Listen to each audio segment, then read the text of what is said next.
The station master's heavy pocket watch read 6:15 when Willa Vaughn collapsed onto the wooden bench of Jerome Junction's train platform, her trembling hands clutching her swollen belly as the last train whistle faded into the dusty Arizona sunset of 1882. Abandonment had a way of crushing a person from the inside out, and at 22, alone and 6 months pregnant, Willa felt that crushing weight bearing down on her with merciless force.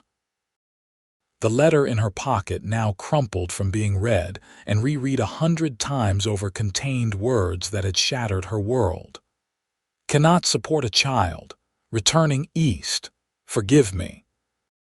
Her fiancé Richard had left her with nothing but those hastily written words and a one-way ticket to Jerome Junction, a frontier town where she knew no one and had nowhere to go. Miss, platform's closing soon. The station master's voice carried a note of awkward sympathy. His eyes darted to her belly, then away. You got someone coming for you. Willa swallowed hard, pride wrestling with desperation. There, delayed, I'll wait a bit longer. The lie tasted bitter. Nobody was coming. Richard had abandoned her here in this dusty outpost town with night approaching and nowhere to go. Well, can't have you sitting out here after dark, not in your condition. The station master adjusted his cap nervously. Maybe the boarding house, I'll take care of the lady. The deep voice came from behind her. Willa turned to see a tall man silhouetted against the setting sun. As he stepped forward, the fading light revealed a weather-beaten face beneath the brim of a worn Stetson. Dust covered his denim pants and leather vest, speaking of long hours in the saddle. He couldn't have been more than 30, with eyes the color of the Arizona sky just before a storm. Owen Quinn, he introduced himself with a slight tip of his hat. His gaze lingered on her rounded belly before meeting her eyes again. Seems to me that baby needs a father right about now. Willa stiffened, one hand protectively covering her stomach. I don't need charity, Mr. Quinn. A smile touched the corner of his mouth. Good thing I ain't offering any then. What I am offering is a proper proposition and a safe place to stay tonight. Beyond that, well, that's up to you. The station master cleared his throat. Quinn's got a decent spread about 3 miles out, raises some of the finest horses in the territory. His expression softened. He's right proper, miss. Lost his sister same way a few years back, left alone with child. Owen's jaw tightened almost imperceptibly at the mention of his sister, but his eyes never left Willa's face. I don't know you, Willa said, her voice barely above a whisper. No, madam, you don't. Owen nodded, his expression solemn. But that baby you're carrying deserves a fighting chance, and Jerome Junction ain't kind to women without means. He gestured toward the town beyond the station, a collection of rough-hewn buildings where lanterns were beginning to flicker in windows. I've got a wagon outside. You can stay the night, no strings attached, and decide what you want to do come morning. Willa felt the baby move inside her, a gentle reminder of the life depending on her choices. Why would you help a stranger? Something dark passed behind Owen's eyes. Because when my sister needed help, there wasn't anyone willing to offer it. He extended a calloused hand toward her. I'm not proposing marriage right off, just offering shelter and safety while you figure things out. That child needs a father, but more importantly right now, its mother needs a safe place to rest. The practicality of his words cut through Willa's hesitation. Night was falling. She had nowhere to go, less than $5 to her name, and a baby that would arrive in 3 months' time. Pride was a luxury she could no longer afford. She took his hand and allowed him to help her to her feet. Just for tonight, she agreed, retrieving her single carpet bag from beside the bench. I'm Willa Vaughn, Miss Vaughn. Owen nodded, taking her bag. Let's get you and the little one somewhere warm. The wagon ride to Owen's ranch was largely silent. Willa sat rigid beside him, her eyes taking in the wild beauty of the landscape as darkness descended. The desert air grew chilly, and Owen wordlessly draped a wool blanket around her shoulders. "My mother knit it," he explained when she glanced at him questioningly. "She had a way with wool that made every blanket feel like summer sunshine, no matter how cold it got." "Had?" Willa asked softly. "She passed 5 winters ago, pneumonia." He clicked his tongue at the horses. "It's just me now. Me and the horses." As they approached the ranch, Willa could make out the silhouette of a modest but well-kept house, a large barn, and several corrals where horses moved as dark shadows against the night sky. "It's not much," Owen said, misinterpreting her silence for disappointment. "But it's solid. Built it myself after buying the land 4 years back." "It's more than I have," Willa replied honestly. Inside, the house was simple but comfortable. A stone fireplace dominated one wall of the main room, with sturdy furniture arranged before it. Owen lit several lamps, illuminating clean wooden floors and walls adorned with a few framed photographs. A doorway led to what appeared to be a kitchen, and a narrow staircase climbed to a second floor. "Spare bedrooms upstairs," Owen said, setting her bag down. "Used to be my sister's. I'll get a fire going here and fix you something to eat. You look about ready to drop." As if her body had been waiting for permission, exhaustion washed over Willa in a powerful wave. She sank onto a chair near the fireplace, watching as Owen efficiently built and lit a fire. "Your sister," she began hesitantly. "What happened to her?"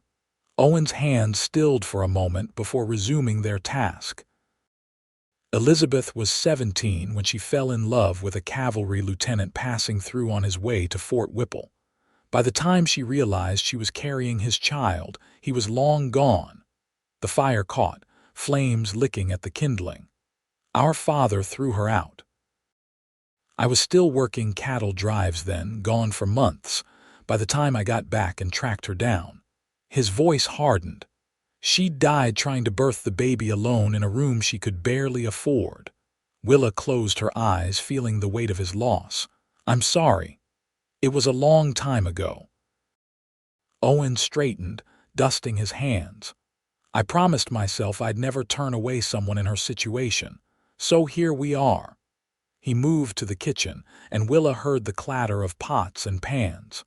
"Do you often take in stranded women?" she called, trying to inject some lightness into her voice.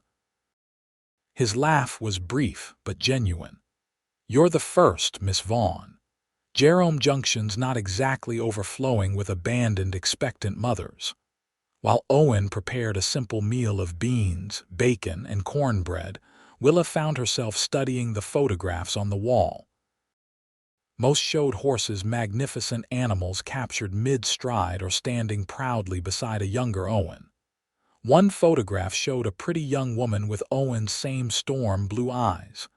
"Elizabeth," she presumed. "That's her," Owen confirmed, catching her gaze as he carried 2 plates to the table. Taken about a month before she met the lieutenant. They ate in companionable silence, Willa suddenly ravenous. When she'd cleaned her plate, Owen pushed a tin of peaches toward her. "Baby probably wants something sweet."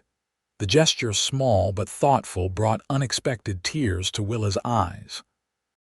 She blinked them away quickly, but not before Owen noticed. "You don't have to decide anything tonight," he said quietly. "But I meant what I said at the station. That baby needs a father, and you need more than just a roof over your head. You need security." "Are you truly proposing marriage to a woman you've just met?" Willa asked, disbelief coloring her words. Owen leaned back in his chair, regarding her steadily. "I'm proposing a partnership. I've got land, a home, and a business raising horses.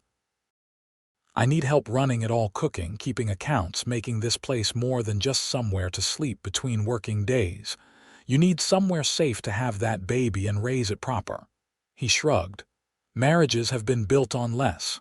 "But not love," Willa whispered. "No," Owen agreed.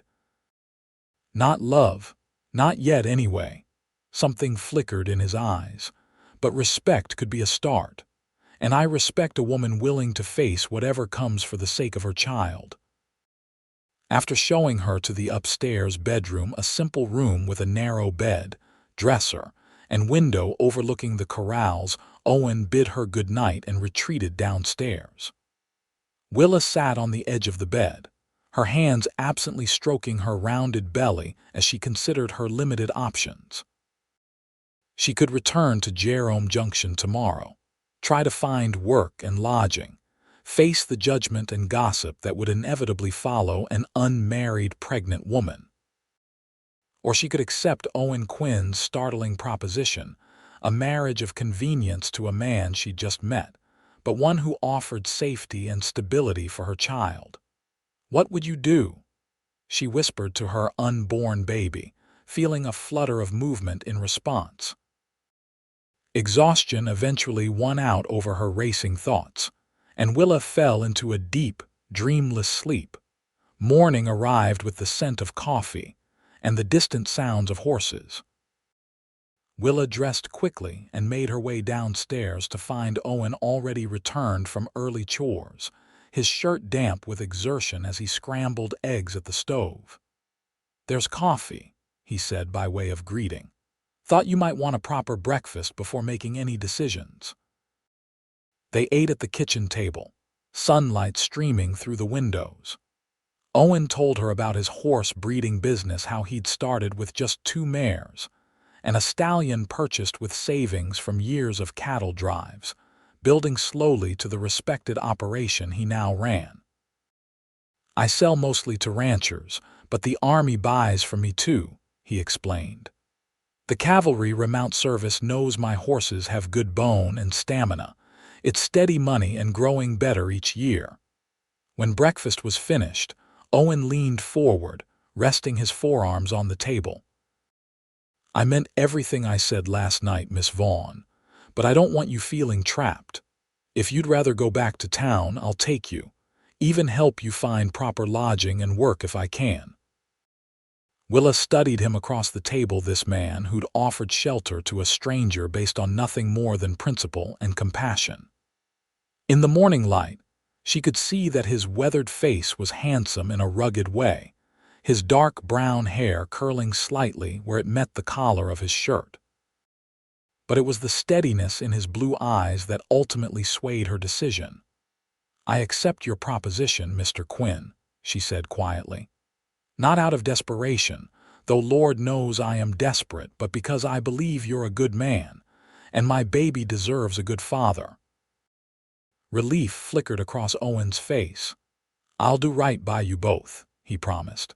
"We can be married by Judge Parker in town this afternoon, if that suits you." 2 days later, Willa found herself standing in the kitchen of what was now her home, Mrs. Owen Quinn, according to the certificate, folded carefully in her trunk upstairs. The ceremony had been brief and businesslike, witnessed only by the judge's wife and the local shopkeeper. Owen had purchased a simple gold band that now encircled her finger, too loose for her slender hands, but a tangible symbol of their arrangement nonetheless. They were virtual strangers sharing a home and a name, navigating awkwardly around each other as they established boundaries. Owen had moved his things to a small room off the kitchen that had once been a pantry, giving Willa the main bedroom upstairs. Each night, he bid her a formal good night at the bottom of the stairs before retreating to his makeshift quarters. During the days, Owen worked with his horses while Willa took stock of the household. She discovered that while the house was structurally sound, it lacked a woman's touch in nearly every way. Cupboards held mismatched dishes, linens were scarce, and the pantry contained little beyond coffee, beans, and flour. On their 4th day as husband and wife, Willa approached Owen as he worked in the barn, a list clutched in her hand. "I need to go to town," she announced. "This house needs proper supplies if I'm to run it properly." Owen straightened from where he'd been checking a mare's hoof. "Make whatever improvements you see fit," he said. "The house accounts at Donovan's Mercantile. I'll hitch up the wagon after lunch." In Jerome Junction, Willa experienced her first taste of being Mrs. Quinn. The shopkeeper's wife greeted her with naked curiosity, while other townspeople stared openly at her pregnant form beside Owen. She held her head high, feeling strangely protected by Owen's solid presence at her side. "That's Violet Donovan," Owen murmured as they entered the mercantile, nodding toward a plump woman arranging fabric bolts. "Her husband runs the store. She's the closest thing to a town gossip Jerome Junction has." "Mrs. Quinn," Violet exclaimed, hurrying forward. "What a pleasure to finally meet you. We were all so surprised when Mr. Quinn announced he'd married, and in such interesting circumstances." Willa felt Owen stiffen beside her, but she offered a serene smile. "Yes, quite the whirlwind. I've come to stock our home properly." Mr. Quinn's bachelor quarters need a woman's touch. Over the next hour, Willa selected household necessities with calm efficiency while fielding Violet's thinly veiled inquiries about her background and condition. Owen stood by, occasionally carrying heavier items, his expression inscrutable. "She's wondering if the baby's yours," Willa said quietly as they loaded the wagon. Owen secured a crate of preserves. "Let her wonder." "It bothers you," Willa observed. "The assumptions. Not about me." Owen's jaw tightened. "You don't deserve their judgment." The simple defense warmed something inside her. "Thank you," she said softly. As May turned to June, Willa transformed the Quinn homestead. Curtains appeared at windows, wildflowers in mason jars brightened tables, and the aroma of home-cooked meals replaced the functional but bland fare Owen had subsisted on. She planted a kitchen garden, repurposed old furniture with fresh paint, and organized the household with practical efficiency. Owen, for his part, seemed both bemused and appreciative of the changes. He began bringing her small tokens from his rides around the property, interesting stones, wildflowers, once a bird's abandoned nest beautifully constructed of twigs and horsehair. "For the baby," he explained awkwardly, placing the nest on a shelf. To see how creatures build homes for their young, they developed a routine. Breakfast together at dawn before Owen went to work with the horses. Willa would tend to the house and garden until midday when Owen returned for a meal. Afternoons were spent on respective tasks until supper, after which they often sat on the porch watching the sunset, speaking of practical matters or sometimes just sitting in companionable silence. It was during these quiet evenings that Willa began to truly know Owen Quinn. He spoke of his childhood on his father's struggling ranch, his years working cattle drives, his dreams for his horse breeding operation. In turn, she shared stories of growing up as a shopkeeper's daughter in Denver, her love of books, her hopes for the child she carried. What neither discussed was Richard, the man who had abandoned her. Owen never asked, and Willa found herself increasingly reluctant to speak of him. The past seemed to matter less with each passing day. As her 7th month of pregnancy advanced, bringing July's scorching heat, Willa's condition became more difficult. Owen noticed her discomfort one particularly hot afternoon and disappeared into the barn, returning with a rocking chair he'd apparently been working on in secret. "Not much to look at," he said gruffly, setting it on the porch in the shade. "But it should ease your back some." The chair was beautifully crafted of polished pine, with a small cushion tied to the seat. Willa ran her fingers over the smooth armrests, touched beyond words by the thoughtfulness of the gift. "It's perfect," she managed finally, lowering herself into it. The gentle rocking motion immediately soothed her aching back. "Thank you, Owen." It was the first time she'd used his given name instead of Mr. Quinn, and the significance wasn't lost on either of them. Something shifted between them that day, a tentative step from arrangement toward genuine affection. That evening, as they sat on the porch watching distant lightning play across the horizon, Willa gasped and pressed a hand to her side. Owen was instantly alert. "The baby." "Here," Willa said, impulsively reaching for his hand. She placed it against the swell of her belly where the baby was kicking vigorously. "Feel." The wonder that transformed Owen's face as he felt the baby move beneath his palm melted something in Willa's heart. His calloused hand remained gentle against her, his eyes wide with amazement. "Strong little one," he murmured, and Willa couldn't miss the note of pride in his voice, as if the child were truly his own. When the baby settled, Owen reluctantly withdrew his hand. "Do you know if it's a boy or girl?" he asked. "No," Willa replied. "Does it matter to you?" Owen considered this. "No," he decided. "Healthy is all that matters." He paused. "Have you thought of names?" Willa hesitated. She'd had names in mind, once names she'd discussed with Richard in what now seemed another lifetime. "Not yet," she admitted. "I thought perhaps we might decide together." The suggestion hung between them, weighted with meaning. This was more than just a name for her child, it was an invitation to truly claim the role he'd offered to play. "I'd be honored," Owen said finally, his voice rough with emotion. That night, for the first time since their marriage, Owen took her hand as he bid her good night at the bottom of the stairs. His thumb brushed lightly over her knuckles before he released her, the small gesture sending an unexpected warmth through her body. As July gave way to August, bringing brief, violent thunderstorms that barely broke the heat, Willa entered her 8th month. Dr. Matthews from town visited to check her condition, pronouncing both mother and child healthy but warning that the baby might come early. "First babies are unpredictable," he told Owen, who hovered anxiously nearby. "Best keep the wagon ready, just in case." Owen took the doctor's words to heart. He arranged for Miguel, a young man who helped with the horses, to stay in the barn at night so he could be available if Willa needed to get to town quickly. He stocked the pantry with extra supplies and kept the water barrel full at all times.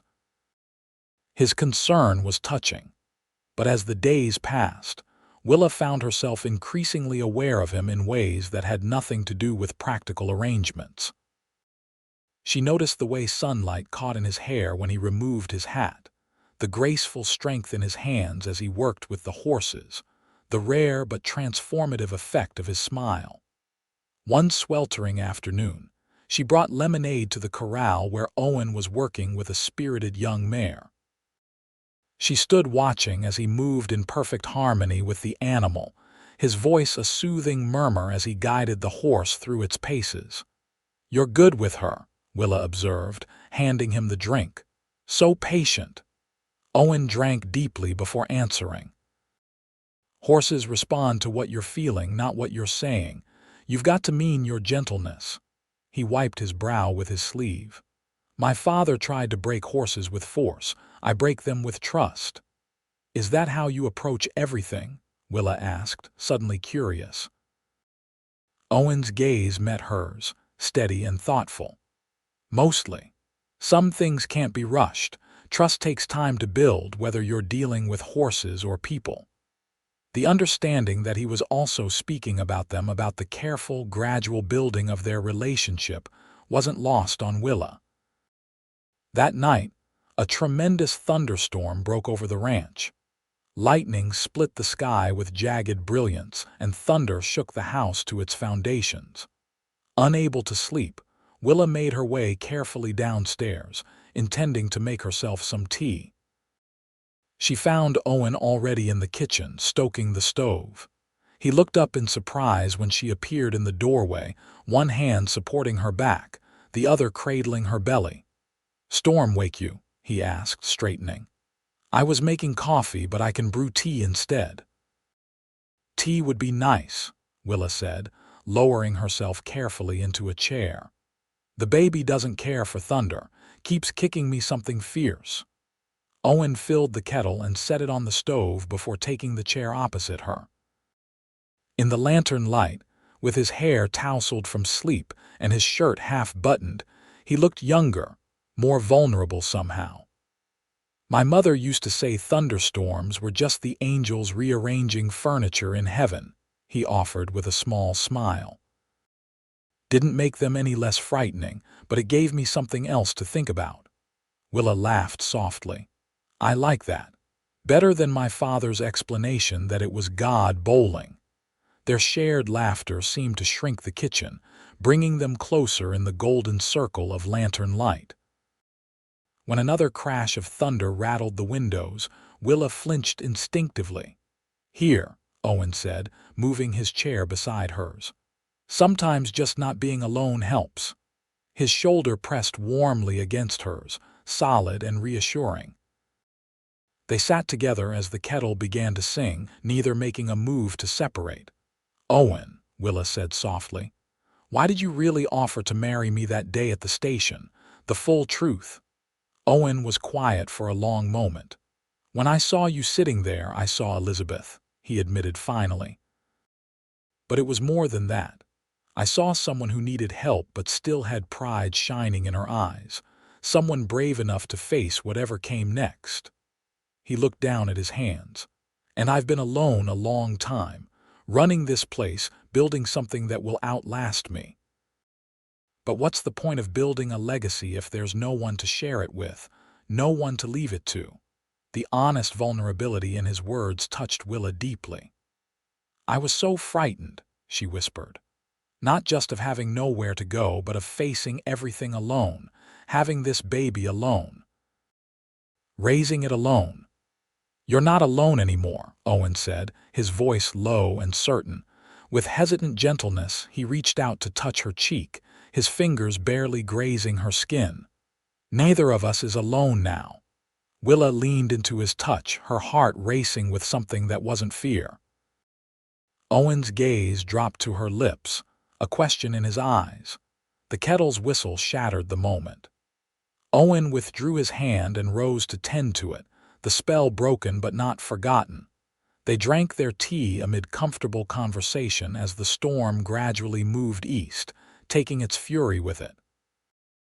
When Willa finally returned upstairs, she felt a shift in her understanding of her marriage and her husband. This was no longer merely an arrangement of convenience. Something deeper was growing between them, something neither had anticipated. The following week brought scorching temperatures that baked the earth and tested both humans and animals. Owen worked tirelessly to keep the horses comfortable, rigging canvas shelters in the corrals and hauling extra water. Willa, now heavily pregnant and uncomfortable in the heat, struggled to maintain her usual activities. Returning from checking the horses one blistering afternoon, Owen found Willa sitting on the kitchen floor, a broken pitcher and puddle of water surrounding her. "Willa," he exclaimed, rushing to her side. "Are you hurt? Is it the baby?" "Just clumsy," she assured him, embarrassment coloring her cheeks. "The pitcher was heavy and I lost my grip. I was trying to clean it up when I realized I couldn't get back up."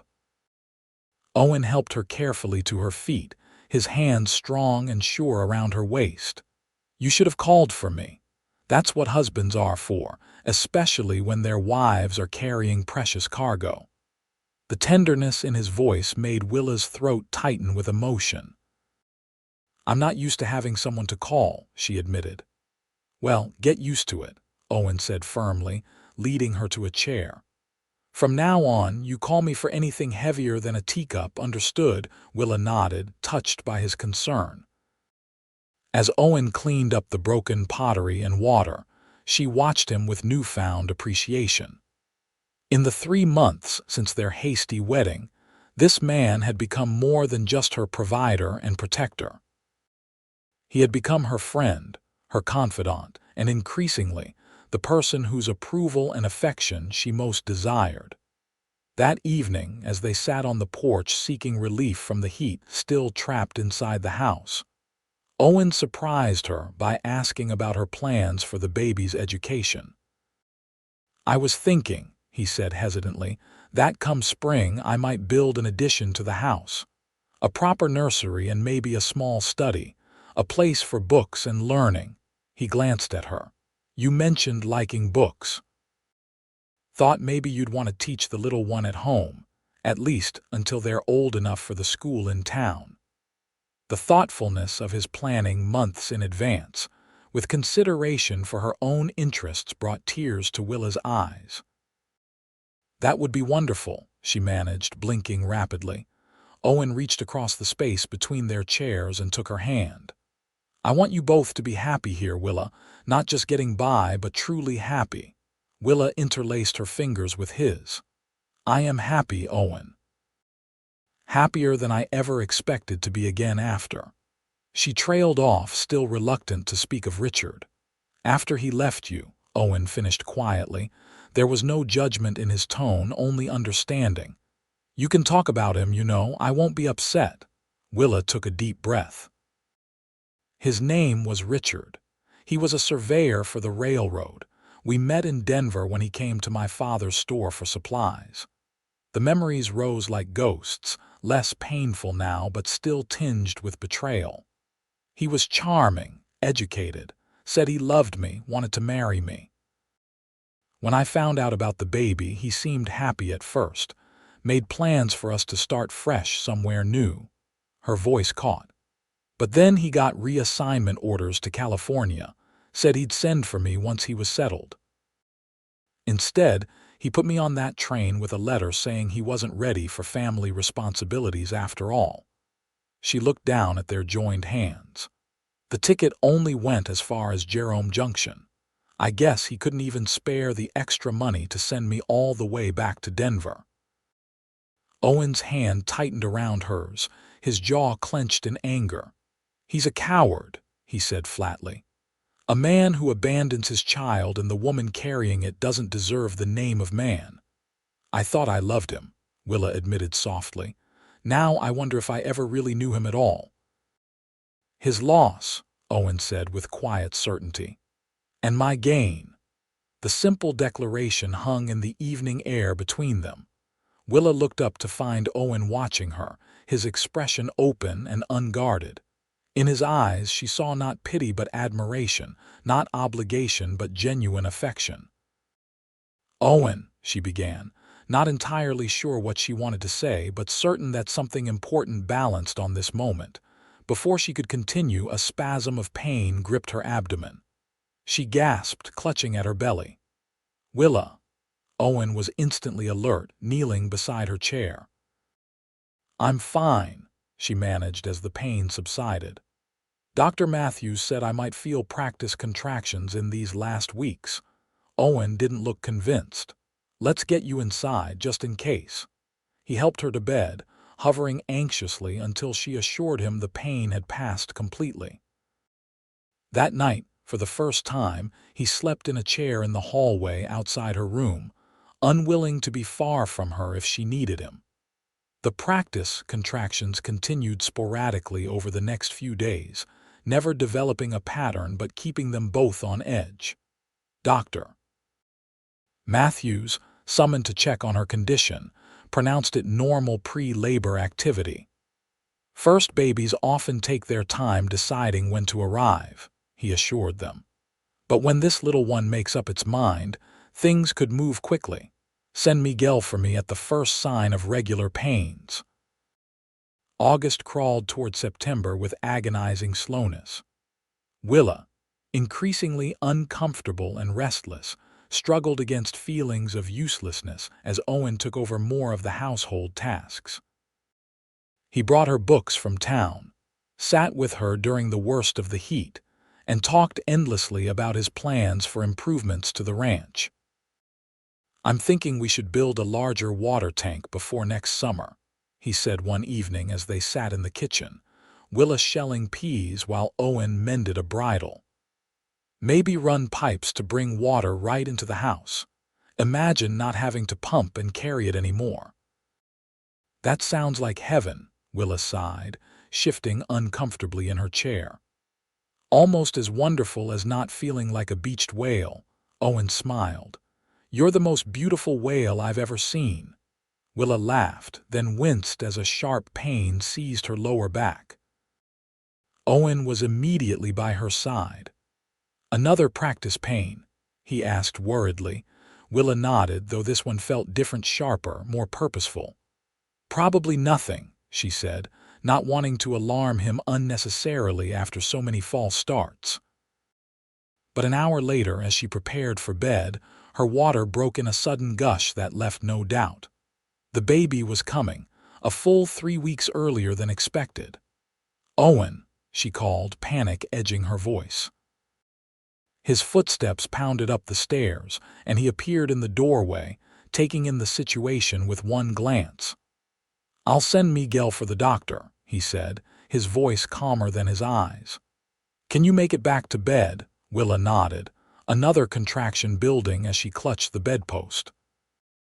Owen helped her change into a clean nightgown and settle against the pillows, before rushing to send Miguel to town.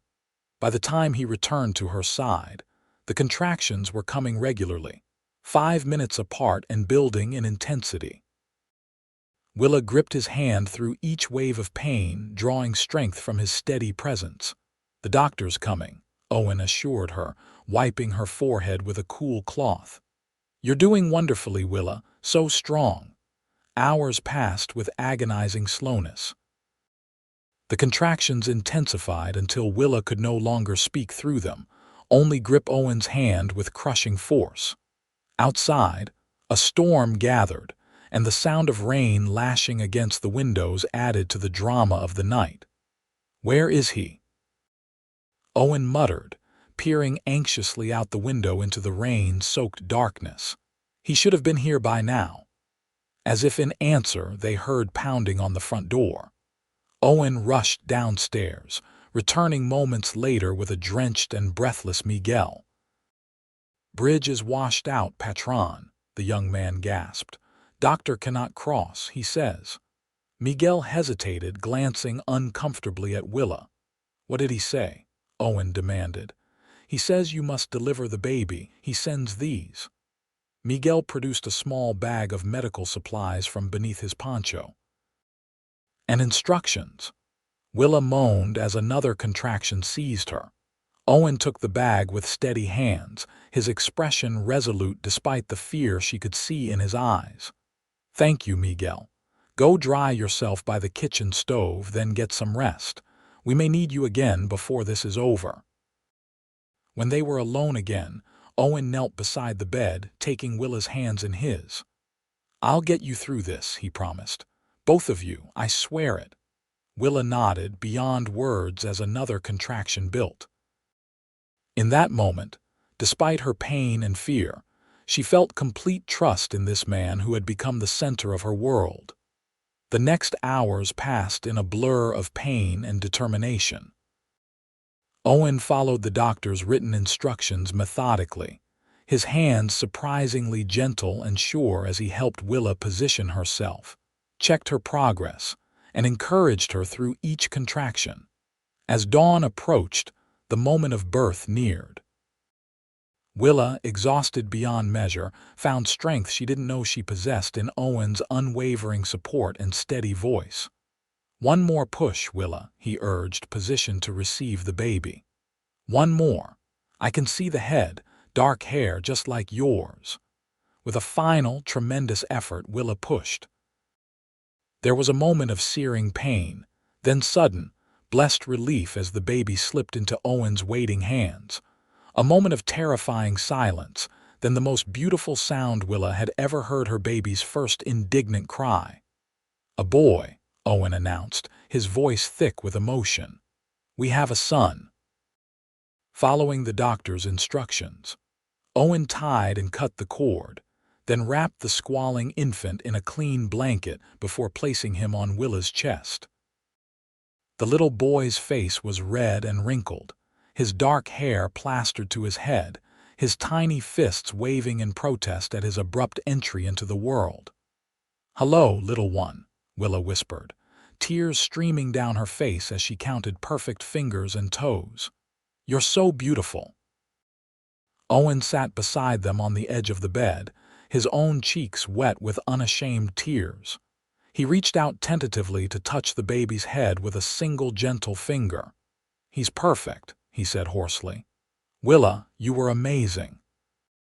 In that moment, exhausted and overwhelmed with love for the tiny being in her arms and the man beside her, Willa knew with absolute certainty that what had begun as an arrangement of necessity had become something far more profound. "You want to hold him?" she asked, offering the bundled infant to Owen. With reverent care, Owen took the baby into his large, calloused hands. The contrast between his weathered strength and the newborn's fragility brought fresh tears to Willa's eyes. "Hello, son," Owen whispered, cradling the baby close to his chest. "I'm your pa." The simple declaration, spoken with such natural certainty, settled over them like a blessing. In that moment, biology ceased to matter. This was Owen's son as surely as if he had helped create him. "What shall we call him?" Willa asked softly. Owen studied the baby's face thoughtfully. "How about Thomas, after my grandfather, Thomas Quinn?" "Thomas," Willa repeated, trying the name. "I like it. Thomas Owen Quinn." Owen looked up, surprise and pleasure washing over his face at the inclusion of his own name. "Thomas Owen Quinn," he agreed, his voice rough with emotion. In the days that followed, once Dr. Matthews had finally made it across the repaired bridge to check on mother and child, pronouncing both healthy, Owen proved himself a natural father. He changed diapers with only minimal fumbling, walked the floor with Thomas during fussy nights, and watched in wonder as Willa nursed their son. "Our son," he corrected gently when Willa referred to Thomas as "my baby" during a conversation with Violet Donovan, who had come bearing a hand-knitted blanket and barely disguised curiosity. "Every bit a Quinn, just like his mama." The declaration, made publicly and with unmistakable pride, cemented their family in the eyes of the community. From that day forward, no one in Jerome Junction questioned Thomas's parentage or the circumstances of the Quinns' hasty marriage. As summer gave way to autumn, bringing cool relief from the heat, Willa recovered her strength. Thomas grew rapidly, his lungs proving particularly robust whenever he was hungry or wet. The little family settled into routines centered around the baby's needs, with Owen adjusting his work schedule to spend more time at the house. One crisp October evening, as Willa sat in her rocking chair on the porch nursing Thomas, Owen joined her with 2 cups of coffee. He handed one to her before settling into his own chair beside her. "I've been thinking," he said after a comfortable silence. "Thomas is going to need siblings. A ranch this size needs more than one child to inherit it someday." Willa nearly choked on her coffee. "Owen Quinn, is that your idea of romantic conversation?" Owen's ears reddened, but his eyes held a teasing glint. "Just planning for the future, Mrs. Quinn." "The future," Willa repeated softly, looking down at Thomas's dark head as he nursed contentedly. "Our future. Willa." Owen's voice turned serious as he set his coffee aside and knelt beside her chair. "When I offered to marry you that day at the station, I thought I was doing the right thing for a woman in trouble. I never expected—" He paused, searching for words. "I never expected to find everything I didn't know I was missing." He gently stroked Thomas's head, then looked up at Willa with naked emotion in his eyes. "I love him as if he were my own flesh and blood. And I love you, Willa Quinn, not out of duty or arrangement, but with everything I am." Willa's heart seemed to expand in her chest, making it difficult to breathe. "Owen," she whispered. "You don't have to say anything," he continued quickly. "I know this wasn't what you planned, but I wanted you to know that for me, this stopped being an arrangement of convenience months ago." Willa freed one hand to touch his cheek, feeling the stubble beneath her fingers. "I love you too," she said simply. "I think I have for a long time now." Owen's smile transformed his face, erasing the last traces of the solitary, guarded man who had found her at the train station. He leaned forward, careful not to disturb the nursing baby, and kissed her with gentle reverence. When they separated, Willa laughed softly. "As for siblings for Thomas, perhaps we should give him a few months to get used to being the center of attention before we start planning additions to the family." Owen grinned. "Fair enough. Though I should warn you, Quinns tend to come in large batches. My grandmother had eight. Eight." Willa exclaimed in mock horror. "Mr. Quinn, we may need to build a bigger house." "Already drawing up plans," Owen admitted with a sheepish smile. "That addition I mentioned, I'm thinking we might as well make it 3 new rooms instead of 2, just in case." As Thomas finished nursing and dozed off against her breast, Willa gazed out at the ranch that had become her home, at the life she had never expected to find. From abandoned and desperate at a train station to beloved wife and mother, the journey had been short in months but immeasurable in meaning. 3 new rooms sounds perfect," she agreed softly. "This is just the beginning, isn't it?" Owen took her free hand, pressing a kiss to her palm. "Just the beginning," he confirmed. "The best is yet to come." In the years that followed, the Quinn ranch flourished along with its family. Thomas grew into a sturdy, capable boy with his mother's dark hair and his father's blue eyes, joined 2 years later by a sister, Sarah Elizabeth, and eventually by twin brothers, James and William. Owen expanded the horse breeding operation into one of the most respected in the territory, while Willa established a small school on the property that eventually served neighboring ranch children as well as the Quinn brood. On their 5th wedding anniversary, Owen presented Willa with a framed photograph of their family himself, Willa, and all 4 children arranged on the porch of their expanded home, which now boasted not only indoor plumbing but glass windows ordered specially from Denver.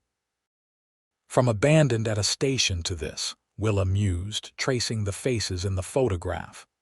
"Who could have imagined?" "I could," Owen said, drawing her into his arms. "From the moment I saw you sitting there, I knew you were meant to be here, with me, building this life, even with Richard's child." Willa asked, the question no longer painful after so many years. Owen glanced toward the window where Thomas, now a sturdy 5-year-old, could be seen teaching Sarah how to lead a pony around the yard. "Thomas has never been anyone's child but ours," he said firmly. "Blood doesn't make a father. Love does." Standing in the home they had built together, surrounded by the evidence of their shared life, Willa knew with absolute certainty that the desperate young woman on that train platform could never have imagined the happiness that awaited her, all because a cowboy had looked at her abandoned and pregnant and decided that her baby needed a father. "I love you, Owen Quinn," she said, rising on tiptoes to kiss him. "And I love you, Willa Quinn," he replied against her lips, "from now until forever."